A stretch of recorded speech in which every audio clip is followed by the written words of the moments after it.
రాము మరియు అతని భూమి మీద ప్రేమ. ఒక ఉదయం సూర్యుడు నెమ్మదిగా గ్రామం మీద ఉదయిస్తున్న సమయంలో రాము అనే చిన్న అబ్బాయి పాదరక్షలు లేకుండా తన పొలంలో నడుస్తున్నాడు.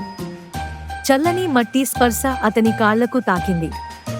తడి నేల వాసన గాలిలో వ్యాపించింది. రాము చిరునవ్వు నవ్వాడు. ఆ భూమే అతని ప్రపంచం. రాము తండ్రి ఒక రైతు. అతని తాత కూడా రైతే. చిన్నప్పటి నుంచి రాము వాళ్లను పొలాల్లో పనిచేస్తూ చూసేవాడు. నేలను దున్నడం, విత్తనాలు విత్తడం, వర్షం కోసం దేవుణ్ణి ప్రార్థించడం. ఇతర పిల్లలు ఆటలు ఆడుతుంటే రాము మాత్రం పొలాల దగ్గర కూర్చొని పంటల్లోంచి వచ్చే గాలి శబ్దాన్ని ఆస్వాదించేవాడు. ఒకరోజు రాము తన తాతను అడిగాడు, తాతయ్య, మీరు ఈ భూమిని ఇంతగా ఎందుకు ప్రేమిస్తారు? తాతయ్య నవ్వుతూ ఇలా అన్నాడు, ఈ భూమి మనల్ని పోషిస్తుంది, కాపాడుతుంది, ఓర్పు నేర్పిస్తుంది.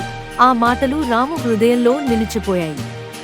పాఠశాల తర్వాత రాము తన కుటుంబానికి పొలాల్లో సహాయం చేసేవాడు.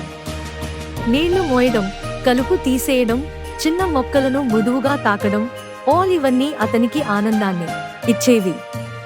విత్తనాలు మొలకెత్తి పచ్చని పంటలుగా మారుతుంటే రాము ఎంతో సంతోషించేవాడు. కాని రాము ఒక విషయం గమనించాడు. నేల మునుపటిలా సారవంతంగా లేదు.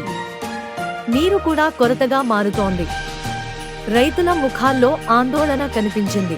ఆ రాత్రి నక్షత్రాలతో నిండిన ఆకాశం కింద రాము తన మనసులో ఒక ప్రతిజ్ఞ చేశాడు, నేను వ్యవసాయం గురించి పూర్తిగా నేర్చుకుంటాను, మా భూమిని కాపాడుతాను. ఇలా రాము వ్యవసాయ ప్రయాణం మొదలైంది. అభ్యాసం, కష్టాలు, ఆశలతో కూడిన ప్రయాణం. ఈ ఎపిసోడ్ నీతి: భూమిని ప్రేమిస్తే భూమి కూడా మనల్ని ప్రేమిస్తుంది.